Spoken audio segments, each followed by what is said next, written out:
90 రోజుల కోర్సు పూర్తి చేస్తే చాలు 100% ప్లేస్మెంట్ సపోర్ట్ తో సాఫ్ట్వేర్ జాబ్ మీ సొంతం. వెంటనే కోడ్ జ్ఞాన్ డెస్టినేషన్ ని సంప్రదించండి. Welcome to Suman TV. నేను మీ సుమన్ టీవీ. నాకు ఫన్ బకెట్ భార్గవ్ ఈ పేరు గత కొద్ది ఇయర్స్ నుంచి ఒక మైనర్ బాలికకి సంబంధించినటువంటి విషయంలో కనుక మనం చూస్తే జైలుకి వెళ్ళటం, దాని తర్వాత మళ్ళీ 20 ఏళ్ళు కఠిన కారాగార శిక్షకు సంబంధించినటువంటి అప్డేట్స్ అయితే రావటం జరిగింది. అయితే గతంలో జరిగింది ఏంటి అండ్ ఇప్పటికీ 20 ఏళ్ళు జైలు శిక్ష పడింది అని అంటే ఈ కేసుకు సంబంధించినటువంటి పూర్తి వివరాలు ఏంటి అనేది ఈరోజు మనతో పాటు అడ్వకేట్ పృథ్వీరాజ్ గారు ఉన్నారు. అది వారి మాటలు తెలుసుకుందాం. నమస్కారం సార్. నమస్తే నాగరాజ్ సార్. ఈ ఫన్ బకెట్ భార్గవ్ విషయంలో అసలు జరిగింది ఏంటంటే కేసు పూర్తిగా ఏంటి? మైనర్ బాలిక విషయంలో జరిగినటువంటి రేప్ చేశారు, అందుకే అతను శిక్ష అనుభవిస్తున్నాడు అనేటువంటి విషయం తెలుసా? పూర్తి వివరాలు ఏంటి సార్? బకెట్ భార్గవ్ అతను ఒక విజయనగరం ఏరియా నుంచి వచ్చినటువంటి ఒక వ్యక్తి, ఒక పల్టూరు నుంచి వచ్చినటువంటి ఒక వ్యక్తి. ఇనీషియల్గా తన ఈ టిక్ టాక్ ఉండే టైంలో, ఇప్పుడు టిక్ టాక్ బ్యాన్ ఉంది, ఇప్పుడు టిక్ టాక్ ఉండే టైంలో ఏంటంటే 2021 ముందు అప్పుడే ప్లాట్ఫామ్స్ స్టార్ట్ అవుతున్నాయి. ఈ యూట్యూబ్ కానీ టిక్ టాక్ కానీ ఏదైనా కావచ్చు, యూట్యూబర్స్ కావచ్చు, ఏదైనా అప్పుడే స్టార్ట్ అవుతున్న టైంలో, ఇంకా పీక్ వస్తున్న టైంలో, అంతట్టు ఈ వాట్ వి కాల్ కరోనా టైంలో ఖాళీగా ఉండి చూసే వాళ్ళకి నిజంగా స్టార్ట్ అయింది. అది అందరూ ఒక రకమైనటువంటి హైప్ టైం అని చెప్పచ్చు. ఆ టైంలో వచ్చిన వాళ్ళు చాలామంది యూట్యూబర్స్ కావచ్చు, టిక్ టాక్ వాళ్ళు కావచ్చు, సెటిల్ అయిపోయిన వాళ్ళు ఉన్నారు. I'm not commenting anything about them. I'm talking something, అది అడ్వాంటేజ్ తీసుకుని దానిని వశీకరణం చేసుకుందాం అనుకునేటువంటి ఈ భార్గవ్ లాంటి వాళ్ళ గురించి చెప్తున్నాను నేను. ఈ భార్గవ్ ఏంటంటే ఇనీషియల్లో హీ మైట్ బి బాగానే, తనకి ఒక బకెట్ భార్గవ్ అంటే ఒక ఫన్ మోడ్లో ఉండేటువంటి వీడియోస్ చేశాడు. అతను కామన్ మెన్కి అందేటట్టుగా ఏదో బేరాలు ఆడతా, మార్కెట్లో బేరాలు ఆడతా, వాటి ఫేస్ క్రీమ్స్ అన్నది మీకు 10 రూపాయలకి ఇస్తాను, అరటిపళ్ళకి అన్నది మీకు 10 రూపీస్కి ఇస్తాను, 100 రూపీస్కి అరటిపళ్ళు హాఫ్ డజన్ అని కామెడీ వీడియో కామన్ మెన్కి అందే విధంగా అతను ఎప్పుడైతే తీసుకున్నాడో దాన్ని జనాలు బాగా హర్షించారు. అతన్ని చాలా యాక్సెప్ట్ చేశారు. అతను అంటే కామన్ మెన్ ఎప్పుడు కూడా కామన్ మెన్ టాపిక్స్ మీద వెళ్ళే వాళ్ళు ఎప్పుడు కూడా యూట్యూబర్స్ కానీ, ఈ టిక్ టాక్ వీడియోస్లో ఉండేవాళ్ళు కానీ, ఆ మోడ్లో ఉండే వీడియోస్లో ఉండేవాళ్ళు మంచోడే కదా అని ఒక అభిప్రాయానికి వచ్చేస్తారు. అంటే కామన్ మెన్ టచ్ చేస్తున్నాడు అని చెప్పేసి. దాంట్లోనే అదే టైంలో 2021లో ఒక బాలికలు చాలామంది 14 ఏళ్ళు 15 ఏళ్ళు అంటే స్కూల్ గోయింగ్ చిల్డ్రన్, అంటే 8 to 10, అంటే ఈ వీడియోస్ ఎక్కువ ఎవరు చూస్తారు అంటే ఆ ఏజ్ పిల్లలే ఎక్కువ చూస్తారని చెప్పి మనకి ఒక సమాచారం అయితే మన దగ్గర ఉంది. స్కూల్ 8, 9, 10 వీడియోస్ మన పిల్లలకి మనం వాళ్ళ ఎంటర్టైన్మెంట్ కింద చూసేవి ఈ వీడియోస్ చూసేటువంటి వాళ్ళు కూడా కామన్ మెన్, నేను ఒక కామన్ మెన్ కదా అని చెప్పి కొంతమంది అమ్మాయిలు ఆయన వీడియోస్ ట్రాప్లో పడి ఈ ఫోన్ నెంబర్స్ సేకరించి అతనికి మాట్లాడతా, మాకు కూడా ఒక అవకాశం ఇవ్వచ్చు కదా అని చెప్పేసి అడగటం, లేదు అని స్టార్ట్ అయినటువంటి ఒక వీడియో, లేదా తనే ఫోన్ చేసి మీరు రండి మీకు ఆపర్చునిటీ ఇస్తాను అని చెప్పేసి లోబర్చుకొని, ఆ రకంగా లోబడినటువంటి ఒక చిన్న బాలిక 14 ఏళ్ళ అమ్మాయి ఏమైందంటే తనకి వీడియో నీకు కూడా నాలాగే మంచి మార్కెట్ ఇస్తాను నేను అని చెప్పేసి అతను తన తోటి అక్వైంటెన్స్ పెంచుకొని, 14 ఏళ్ళు అంటే ఉంటుంది నాగరాజు, చాలా చిన్న వయసు, లేత వయసు ఉంటుంది. 8th, 9th, 10th ఏజ్లో ఉండేటువంటి పిల్లలు ఏదైనా సరే మోసపోయేటువంటి ఎడోల్సన్, ఇంకా ఎడోల్సన్ కూడా రారు, ఇంకా ఆ మాట కూడా అనకూడదు, వెరీ మైనర్ 14 years అమ్మాయి. ఆ అమ్మాయిని బాత్రూంలో స్నానం చేసేటప్పుడు లేకపోతే బట్టలు మార్చుకునేటప్పుడు ఫొటోస్ తీశాను నా దగ్గర క్యాప్చర్ చేసుకున్నాను, పబ్లిక్లో పెడతాను అని చెప్పేసరికి కొంచెం యంగ్ ఏజ్లో ఉండేవాళ్ళు, అంటే 20, 21 ఉన్న వాళ్ళకి, లేకపోతే 30sలోకి వచ్చేవాళ్ళు పెద్ద పట్టించుకోరు. కానీ చిన్నపిల్లలకి పాపం వాళ్ళకి తెలియదు, వాళ్ళ వయసు కూడా అంత ఎదగనటువంటి వయసు. తప్పేమో అది, మనం బయటకు వస్తే మనం ఏమైనా మాన ప్రాణాలకి ఇబ్బంది లేకపోతే ఇది అనుకునేటువంటి ఒక అమ్మాయిని క్యాప్చర్ చేసి ఆ అమ్మాయితోటి నీకు భవిష్యత్తు ఉంటుంది నన్ను నమ్ము అని చెప్పేసి అనేకసార్లు శారీరకంగా అనుభవించి ఆ అమ్మాయిని మోసం చేసినటువంటి వైనంలో 2021లో వాళ్ళ పేరెంట్స్కి ఈ విషయం తెలిసి వాళ్ళకి అప్పట్లో కేసు పెట్టారు. కేసు పెట్టిన తర్వాత పోస్కో కేసులో prevention of sexual offence against women, girls especially, and also 376 rape case అతని మీద లాంచ్ చేయడం జరిగింది. అప్పట్లో 2021 ఐ రిమెంబర్ వెరీ మచ్. ఆ టైంలో ఏంటంటే అతని మీద కేసు పెట్టినప్పుడు చాలా ఒక్కసారి ఈ మీడియాలతో వచ్చే వాళ్ళ మీద చాలా ఒక ఓకే వీళ్ళు ఈ పని చేస్తున్నారు, వీళ్ళు కూడా పిల్లల్ని మోసం చేస్తున్నారు అని చెప్పి అప్పట్లో సెన్సేషన్ న్యూస్ అయింది. అతను అరెస్ట్ చేశారు, తర్వాత బెయిల్ తెచ్చుకున్నారు. చాలామంది జనాలు ఏంటంటే నేను 2021-22 వరకు చూశాను, ఈవెన్ కరోనా టైంలో టిక్టాక్లో వచ్చిన వాళ్ళ వీడియోస్ కానీ లేకపోతే జనరల్ న్యూసెస్ కానీ, దాంట్లో ఏంటంటే ఇంకా అతను వదిలేసినట్టేనా, అతను ఇంకా తప్పించుకున్నాడు అని చెప్పేసి న్యాయ వ్యవస్థ మీద కూడా ఒక అపనమ్మకం జనాలకు ఏర్పడింది. టచ్ వుడ్ చెప్పాలంటే ఆ పేరెంట్స్కి, ఆ బాలికి సంబంధించిన పేరెంట్స్కి కూడా ఒక అపనమ్మకం ఏర్పడింది. బట్ 2021లో కేసుని చాలా సీరియస్గా తీసుకున్న పోలీసులు కానీ జ్యుడిషియరీ వ్యవస్థ కానీ చాలా సీరియస్గా తీసుకుని అతనికి ఎవిడెన్సెస్ అన్నీ పకడ్బందీగా సేకరించి అతను చేసినవన్నీ కూడా టెస్ట్లన్నీ వెరిఫై చేసి ఇతను అకృత్యం చేశాడు అని చెప్పేసి నిరూపించి మ్యాక్సిమం పనిష్మెంట్ నాగరాజు 20 years అనేసరికి it's a maximum punishment in POSCO and also in 376 అతనికి ఇచ్చి, అదే కాకుండా బాధితురాలకి 4 లక్షల పరిహారం ఇవ్వాలి అని చెప్పేసి నిర్ణయం తీసుకునేటువంటి కోర్ట్స్కి నిజంగా హ్యాట్స్ ఆఫ్ చెప్పచ్చు. దీనివల్ల ఏమవుతుందంటే సమాజంలో ఒక రకమైనటువంటి 2 అంశాలు బయటకు వస్తాయి. ఒకళ్ళు ఏంటంటే రెగ్యులర్గా మోసపోతున్న వాళ్ళకి, అధోగతి పాలైన వాళ్ళకి కోర్టు వ్యవస్థ, న్యాయ వ్యవస్థ మీద నమ్మకం ఏర్పడటం ఒకటి, పోలీసు వ్యవస్థ మీద ఒక గౌరవం ఏర్పడటం ఒకటి. ఇంకోటి ఏంటంటే ఇటువంటి పనులు చేసే వాళ్ళందరికీ ఓకే మనం చేస్తే మన లైన్ ఇది అనమాట, మన లైన్ దాటి వెళ్ళకూడదు అని చెప్పేసి వాళ్ళకు ఒక థ్రెడ్ లైన్ అనేది స్టార్ట్ అవ్వడం జరుగుతుంది నాగరాజు. ఈ కేసులో మనం పూర్వపురాలు చూసుకునేటట్టయితే కనుక ఈ కేసులో ప్రతి ఆస్పెక్ట్ని పోలీస్ వాళ్ళు, లేడీ ఆఫీసరు ఆవిడ, ఐ ఫర్గాటన్ హర్ నేమ్, ఆవిడ దీంట్లో చాలా చేజింగ్ చేసింది నాగరాజు. ఆవిడ నిజంగా ఒక తల్లిలాగా లేకపోతే ఒక సిస్టర్ లాగా భావించి ఈ అమ్మాయికి న్యాయం చేయాలని ప్రతి ఎవిడెన్సెస్ని వదలలేదు ఎక్కడ కూడా. ఆ స్పర్మ్ అనాలిసిస్ పంపించడం కానీ ఇది అంతా కానీ, అంటే ఒక రకంగా ఈ ఇన్ఫ్లుయెన్స్ అనేది ఎట్లాగా ఇన్ఫ్లుయెన్స్ అవుతున్నారు,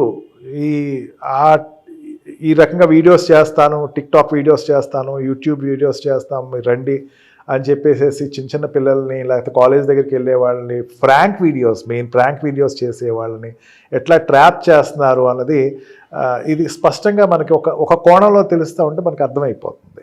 మనకేంటంటే ఇప్పుడు ఏదైనా లైట్గా తీసుకుంటారు నాగరాజు గారు, ప్రాంక్ వీడియోస్ ఎవడో చేస్తాడు అనుకుందాం, అదేంటంటే వచ్చి ప్రాంక్ చేస్తున్నా అని చెప్పేసి వెళ్ళిపోతాడు. వాడెవడో మనల్ని ప్రాంక్ చేయడానికి ఒక లిమిట్ ఉంటుంది కదా దేనికైనా సరే. ఒక వీడియో తీస్తాను అని చెప్పేసి అది ఖచ్చితంగా ఒక నేరం అనే చెప్పచ్చు. మన ప్రైవసీ అనేది ఒకటి ఉంటుంది, ప్రైవసీకి ఒక లిమిట్ ఉంటుంది. ఆ లిమిట్ దాటి వెళ్తే గనక ఇటువంటి శిక్షలు ఖచ్చితంగా వాళ్ళకి. పోక్సో అంటే ఏం చెప్తుందండి అసలు? పోక్సో అంటే ప్రివెన్షన్ ఆఫ్ సెక్షువల్ అఫెన్సెస్ అండి. చిన్న పిల్లలు అంటే మైనర్ 18 ఏళ్ళు లోపల ఉండేటువంటి ఒక ఆడపిల్లల మీద, అమ్మాయిలే కాదు అబ్బాయిల మీద కూడా ఎవరైనా సరే ఒక 18 ఏళ్ళు దాటిన వాళ్ళు, అంతకన్నా కింద ఏజ్ ఉన్నవాళ్ళు, వాళ్ళు ఏదైనా సరే ఎనీథింగ్ ఎక్స్ట్రీమ్ చెప్పట్లేదు నేను, మానభంగం చేశారో లేకపోతే వాళ్ళని శారీరకంగా వాడుకున్నారో అని చెప్పట్లా, బ్యాడ్ టచ్, కామెంట్ చేయటం, వాళ్ళ పిక్చర్స్ తీసుకుంటాం, లేకపోతే వాళ్ళతోటి వికిలిగా ప్రవర్తించటం, వాళ్ళని ఎక్స్పోర్ట్ చేయటం, లేకపోతే వాళ్ళని అసహ్యంగా చిత్రీకరించడం, ఏది చేసినా సరే పోస్కోలో ఉంది. ఇప్పుడు జనరల్గా ఏముందంటే 354 అనేది ఒక సెక్షన్ ఉంటుంది మనకి ఐపీసీలో. అంటే 354 ఒక లిమిటే ఉంటుంది. అంటే కేవలం ఏంటంటే అమ్మాయి ఎవరైనా చిత్రాలు తీసినా సరే లేకపోతే ఎవరైనా అసహ్యంగా మాట్లాడినా వాళ్ళు ఫాలో అయినా ఉంటుంది. కానీ పోస్కో ఒక లిమిట్ లేదు. పోస్కో విషయంలో అసలు కంప్లీట్గా ఏం జరిగింది సార్? అంటే అమ్మాయిని బెదిరించడం అట్లాంటివి ఏమైనా చేశారు? అతను ఏం చేశాడంటే వీడియోస్ తీస్తా అని చెప్పేసి అమ్మాయిని పిలవడం జరిగింది. పిలిచి ఏం చేశాడు, ఆ వీడియో తీస్తున్నారు రండి అనేసరికి అమ్మాయి పాపం చిన్న 14 years అంటే వాళ్ళు మైండ్ ప్రిపరేషన్ ఉండదు కదా, ఏదో ఎవరు చెప్పినా సరే నమ్మేస్తూ ఉంటారు. ఏదో అది ఒక విచిత్రమైన లోకంలోకి వెళ్తున్నాం మనం. నేను కూడా రేపు నుంచి నాకు కూడా లైక్స్ వస్తాయి, నన్ను కూడా చూస్తారనే విషయంతో అతను చెప్పినట్టు చేయటం మొదలుపెట్టింది అమ్మాయి. ఇద్దరు కలిసి కొన్ని వీడియోస్ కూడా వచ్చినట్టే వాళ్ళు ఈవెన్ ఎవిడెన్సెస్లో కూడా అదే చెప్పారు, ఇద్దరు కలిసి వీడియోస్ చేశారని చెప్పారు. వీడియోస్ చేసినటువంటి ఆ అమ్మాయిది ఏంటంటే తర్వాత ఆ అమ్మాయి మీద ఇతనికి వ్యామోహం పెరిగింది.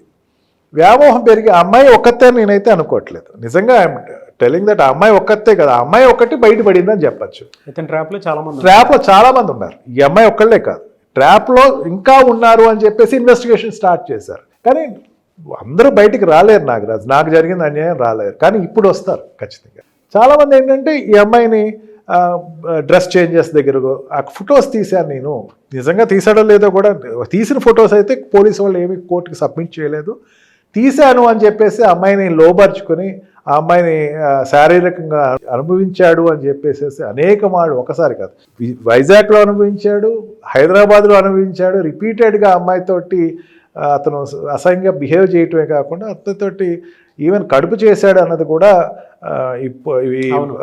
వాళ్ళు ప్రాసిక్యూషన్ ప్రూవ్ చేశారు. అమ్మాయి ప్రెగ్నెన్సీ తోటి కూడా వచ్చింది అని చెప్పేసి ప్రూవ్ చేశారు. అంటే అతను అకృత్యం చేయటం అనమాట. ఈ కేవలం ఏంటంటే ఈ నీకు మంచి భవిష్యత్తు ఉంటుంది, నీకు మంచి, మన ఇద్దరం కలిసి ఇట్లా చేద్దాం, ఇట్లా మనం తర్వాత మన ఇద్దరం మన అమర ప్రేమికులు అవుదాం, మన గురించి అందరు జనాలందరూ ఇదవుదాం అని అమ్మాయిని లోబర్చుకుని అనేక రకాలుగా అమ్మాయి జనరల్గా 14 years అనేసరికి పూర్తిగా ఈ శారీరకమైనటువంటి ఆకృతులు ఆడపిల్లలకి పెరగవు. ఆ టైంలో జరిగేది నిజంగా హింస కింద కోర్టు భావిస్తుంది. ఏ జరిగినా సరే 20 ఏళ్ళు కఠిన కారాగార శిక్ష అంటే అసలు మామూలు విషయం కాదు. అంటే అతనికి ఇప్పుడు 30 years అంటే 50 ఎలా ఉంటాయి సార్? 20 years లో ఏమేమి ఉంటాయి సార్ అసలు వాళ్ళకి? 20 years అంటే రిగరస్ ఇంప్రిజన్మెంట్ అంటారండి. సింపుల్ ఇంప్రిజన్మెంట్ రిగరస్ ఇంప్రిజన్మెంట్ అంటారు. అతనికి రిగరస్ ఇంప్రిజన్మెంట్ ఇచ్చారు. అంటే అతనితోటి ఐసోలేషన్ ఉంటుంది. అంటే ఒక డార్క్ రూమ్లో పెట్టేస్తారు, ఐసోలేషన్లో పెడతారు. అండ్ ఐసోలేషన్లో పెట్టిన పీరియడ్ ఉంటుంది. అంటే రెగ్యులర్ ఇంప్రిజ్మెంట్ ఆల్సో అతని సెల్కి ఇంకోళ్ళు ఎవరిని పంపించరు. అతనిలాగా తీవ్రమైన శిక్ష అనుభవించే వాళ్ళే అక్కడ పంపిస్తారు. 80% అతనికి పెరోల్స్ లాంటివి ఏవి ఇవ్వరు. ఇవన్నీ ఇంకా అతను ఈ బయట ప్రపంచంతో మ్యాక్సిమం కట్ అయిపోయినట్టే. ఇంకొక విషయం ఇక్కడ చెప్పాలి నాగరాజ్, 20 సంవత్సరాలు పనిష్మెంట్ ఇచ్చింది కదా కోర్టు. అపీల్కి హైకోర్టుకు వస్తారు. హైకోర్టులో 5 సంవత్సరాల వరకు బెయిల్ ఇవ్వరు. బెయిల్ అనేది 5 సంవత్సరాలు అతను మర్చిపోవచ్చు. 5 సంవత్సరాల వరకు బెయిల్ అప్లికేషన్ పెట్టినా రిజెక్ట్ చేస్తారు. ఇది నేను చెప్తాను కదా, సుప్రీంకోర్టు చెప్పినటువంటి గైడ్ లైన్స్. ఈవెన్ మన జీవితంలో అంటే 5 years తర్వాత ఏదైనా బయటకు బెయిల్ రావాలన్న సుప్రీంకోర్టు మళ్ళీ హైకోర్టుకి అప్పీల్కి వస్తారు. అప్పీల్ ఏమని చెప్తారు, నేను తప్పు చేయలేదండి, నా మీద ఏదో తప్పుడు సాక్ష్యాలు పెట్టారండి, నా మీద అభియోగాలండి అని చెప్పేసి మళ్ళీ ఇన్నోసెంట్గానే హైకోర్టులో అప్పీల్ పెట్టుకుంటారు. అప్పీల్ పెట్టుకున్నా సరే, అప్పీల్ పెట్టుకుంటే బెయిల్ ఇవ్వచ్చు కదా. చిన్న చిన్న కేసెస్లో అనుకోండి అప్పీల్ పెట్టుకుంటే బెయిల్ ఇచ్చేస్తారు. కానీ దీంట్లో లైఫ్ ఇంప్రిజన్మెంట్ లైఫ్ కన్నా ఎక్కువ, లైఫ్ అనేసరికి ఒక లిమిటే ఉంటుంది 13 years వరకు. ఇది లైఫ్ కన్నా ఎక్కువ 20 years ఇంప్రిజన్మెంట్. అంటే దీంట్లో బెయిల్ అయితే ఇవ్వరు, లైఫ్కే ఇవ్వరు, దీనికి బెయిల్ ఇవ్వరు. 5 years వరకు అతనికి బెయిల్ అప్లికేషన్ కూడా కన్సిడర్ చేయదు కోర్టు. ఖచ్చితంగా అతను జైల్లో ఉండాల్సిందే. నాగరాజు గారు, రిగ్రెస్ ఇంప్రిజన్మెంట్ అంటే అతనికి పరివర్తన రావాలి, నేను చేసిన తప్పుకి నాకు జరుగుతున్నటువంటి ఈ శిక్ష ఇది అనేది తెలుసుకుంటాం కోసం చాలా హార్డ్ వర్క్స్ ఇస్తారు. హార్డ్ వర్క్స్ అంటే ల్యాబరేటరీని క్లీన్ చేయటాలు కానీ, మూత్రశాలన్నింటినీ కూడా వాళ్ళు శుభ్రపరచడం కానీ, లేకపోతే వంటశాలలోకి వెళ్ళటం కానీ, సరిగ్గా పని చేయకపోతే అతనికి అక్కడ ఐసోలేషన్ అనేది చాలా దారుణమైన పనిష్మెంట్. దాంట్లో ఏంటంటే ఒక డార్క్ రూమ్లో ఉంచేస్తారు. అది నిజంగా మానసికంగా ఎంత మనిషిని నిజంగా పరివర్తన వస్తుంది. నిజంగా ఆ డార్క్ రూమ్లో పెట్టేసి ఎవరితో సత్సంబంధాలు ఉండవు, ఏదో టైంలో ఒక ఫుడ్ పంపిస్తారు. అండ్ ఆల్సో ఏదో టైంలో పంపిస్తారా? ఎప్పుడు పంపిస్తారు కూడా అడిగి తెలియదు. ఏదో టైంలో వస్తుంది, ఒక చిన్న టార్చ్ వస్తుంది, అక్కడే ఫుడ్ ఉంటుంది, అది తింటారు. అట్లాగా వీక్స్ టుగెదర్ లోపల పంపించేసి ఉంచుతారు.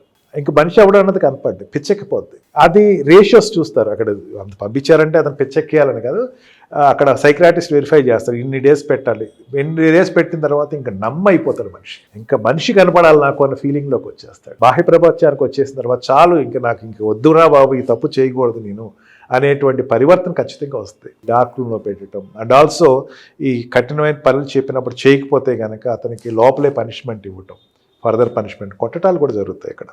అండ్ గ్యాంగింగ్ ఉంటుంది అక్కడ. దాంట్లో కూడా వాళ్ళతోటి నిజంగా ఆ నరకం ఎవరు అనుభవించకూడదు. ఎందుకంటే 20 years పనిష్మెంట్. ఇది కాదు 1 year కాదు 2 years కాదు. వాళ్ళకి పెరోల్స్ చాలా వరకు ఇవ్వరు ఈ దీంట్లో వచ్చిన వాళ్ళు. దీంట్లోనే పెరోల్ ఇచ్చినందుకే, గుజరాత్లో పెరోల్, ఈ రేప్ కేసులో పెరోల్ ఇచ్చినందుకే చాలా పార్లమెంట్ వరకు పెద్ద గొడవ అయింది. ఇట్లాంటి పొరపాటును కూడా వాళ్ళకి బయటికి పంపించడం, 1 year 6 months ఎక్కడ పంపించడం అనేది ఇంకా ఈ బాహ్య ప్రపంచానికి కట్ అయిపోతారు.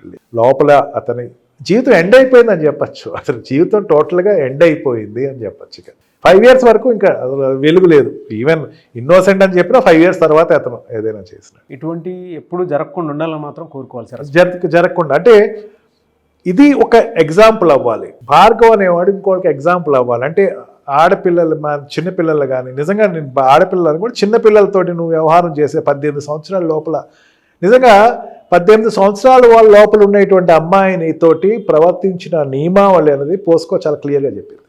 ఎట్లా ఉండాలి, ఇట్లా ఉండాలి, నీ లిమిట్స్ ఉంటాయి, ఆ లిమిట్స్ దాటకూడదు అని చెప్పి చాలా ఖచ్చితంగా చెప్పింది. కేసు ద్వారా మనకేంటంటే ఇప్పుడు ఎవరైతే ఆ అమ్మాయిల్ని ఏదో రకంగా నేను నీకు భవిష్యత్తు చూపిస్తాను, అది చూపిస్తాను, ఇది చూపిస్తాను వాడికి ఒక సెట్ బ్యాక్, వాడికి ఒక ఇది వార్నింగ్ సింబల్ అని చెప్పచ్చు మనం.